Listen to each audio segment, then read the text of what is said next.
عامر صاحب میں آپ سے آغاز کروں گی، چونکہ لندن، دبئی اور جدہ میں بھی لیگی قائد کی واپسی کا کوئی فیصلہ نہیں ہو سکا. پہلے 14 اگست کی خبریں تھیں، پھر اس سے بھی آگے مطلب کوئی فائنل ڈیٹ نہیں آ سکی. اب اگر پاکستان اب پھر ایک خبریں آ رہی ہیں کہ وہ تیاری میں ہیں تو وہ واپس آ بھی جاتے ہیں، تو جس طرح کی مہنگائی، بے روزگاری اور یہ جو ناقص کارکردگی ہے اس وقت اتحادی حکومت کی، کیونکہ پرائم منسٹر نون لیگ ہے، تو آپ کو کیا لگتا ہے ان کی واپسی، نون لیگ کی ناقص کارکردگی آنے والے انتخابات میں مقبولیت میں اضافہ کر پائیں گے نواز شریف اگر ساتھ یہاں موجود ہوتے ہیں تو؟ دیکھیں، پہلی بات تو یہ ہے کہ نواز شریف کی کوئی تاریخ تو اناؤنس نہیں ہوئی تھی نا ابھی تک، اور جب سب لوگ یہ خبر دے رہے تھے کہ جی وہ دبئی سے جدہ نہیں جا رہے، لندن جا رہے ہیں، ہم نے تب یہ خبر دی تھی کہ وہ جدہ ہی جا رہے ہیں. وہاں پہ ملاقاتیں، رابطے، سب کچھ مسلسل جاری ہیں، اور وہ لندن جا رہے ہیں تو لندن چلے جائیں، اس میں کیا مسئلہ ہے. اناؤنسمنٹ جب ہونی ہے اس سے پہلے 2-3 چیزیں پبلک میں سامنے آئیں گی. ایک یہ کہ ان کی راداری ضمانت اپلائی کی جائے گی، اس کی تاریخ اس سے پہلے دی جائے گی، اور ضمانت ہر ایک کو ملی ہے. میں نے پرسوں ترسوں بھی یہ بات بتائی تھی کہ شرجیل میمن سے لے کے آفتاب شیرپا اور سارے لیڈرز، اور آخری جو راداری ضمانت تھی وہ اسحاق ڈار کو ملی تھی، کیونکہ جہاں سے وہ مفرور ہوئے ہیں اسی عدالت میں جب وہ کہیں گے کہ میں سرنڈر کرنا چاہتا ہوں تو عدالتیں اجازت دیتی ہیں کہ ملزم مجرم واپس آ جائیں. اچھا، اب آپ آ جائیں مقبولیت کے اوپر. ان کا مقابلہ ہونا تھا اگر سابق وزیر اعظم اور پی ٹی آئی کے چیئرمین بم کو لات نہ مارتے اور 9 مئی کا واقعہ نہ صرف کراتے نہیں بلکہ اس کے اوپر انسسٹ کرتے رہے، اور اس کے مسلسل توجیحات دے کے اون کرتے ہیں کہ اگر مجھے کمانڈوز پکڑیں گے تو کیا ہم وہاں کنٹونمنٹس میں نہیں جائیں گے، میرے لوگ نہیں جائیں گے. تو اس کے بعد جو ان کی نون لیگ کے لیے جو سب سے بڑا خطرہ تھا وہ پی ٹی آئی کے لیے تھا. اب آپ اور ہم ہوا میں ڈھونڈیں گے ووٹرز جو پی ٹی آئی کے اس وقت گراؤنڈ پہ موجود ہیں، لیکن ان کو اپنے امیدواروں کو ووٹ دینے ہیں. کیا وہ اس پوزیشن میں رہ گئی ہے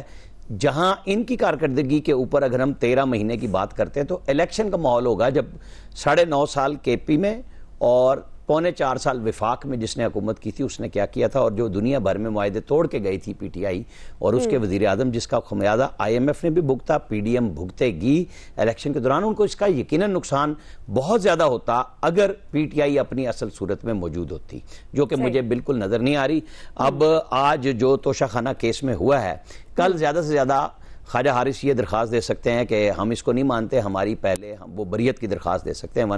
265 کے تحت، تو 4-5 دن اور مل جائیں گے. اب وہ کیس اپنے حتمی مرحلے میں چلا گیا، سٹے بھی نہیں ہو رہا. تو اس صورت میں جب نواز شریف یہاں آتے ہیں، یہاں لوگوں کو جو ان کا ووٹر ہے اس کو نواز شریف سے ہی امید ہے. میں آپ کو ایک بات بڑی، آپ جب ہم الیکشن کور کر رہے ہوں گے یہاں پہ دیکھیں گے نواز شریف جس دن لینڈ کرتے ہیں اس دن نون لیگ کی مقبولیت کا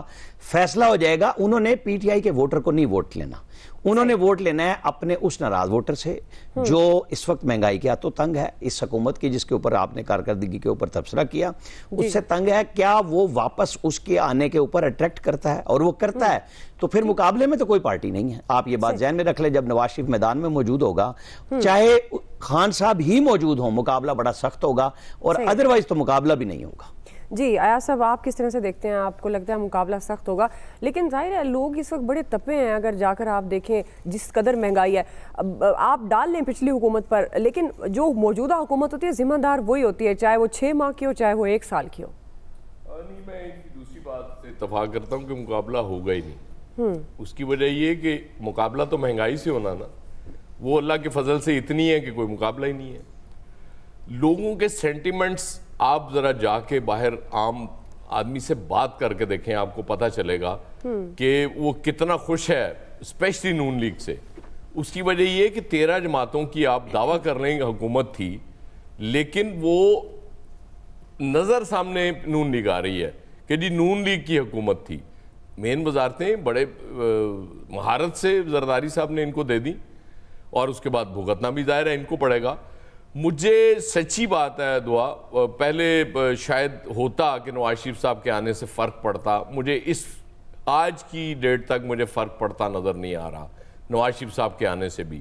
کیونکہ مریم صاحبہ نے یہ کہہ کے بھی دیکھ لیا جی ہماری حکومت ہی نہیں ہے، سب کچھ کر کے دیکھ لیا، لیکن لوگ اب یہ ماننے کے لیے تیار نہیں ہیں. نواز شریف صاحب، ہم نے پہلے بھی کہا تھا کہ وہ جب چاہیں گے وہ آئیں گے اس ملک میں، اور غالباً کوشش تو یہی ہوگی کہ چیف جسٹس کی ریٹائرمنٹ کے بعد ان کو لایا جائے، جو مجھے لگتا ہے ہو سکتا ہے اس سے پہلے بھی آ جائیں، میں کہہ نہیں سکتا، لیکن نواز شریف کے آنے سے، عمران خان کی نااہلیت سے،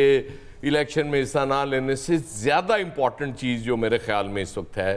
جس پہ فوکس کرنے کی ضرورت ہے اس ریاست کو، وہ دہشت گردی ہے جو اتنی زیادہ بڑھ رہی ہے۔ میرا خیال ہے کہ اپنا فوکس چینج کرنے کی ضرورت ہے ہمارے اداروں کو۔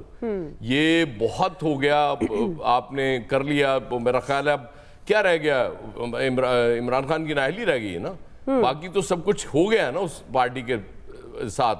اور آپ یہ بھی سمجھتے ہیں کہ ظاہر ہے ان کا کوئی کینڈیڈیٹ ہی نہیں ہوگا تو اس کو ووٹ بھی نہیں ملے گا، تو ٹھیک ہے، اب آپ کو یہ سکون ہو جانا چاہیے کہ چلیں وہ پارٹی ختم ہوگی، اب خدا را جو زیادہ امپورٹنٹ ایشوز ہیں ان کی طرف بھی ذرا توجہ دے لیں۔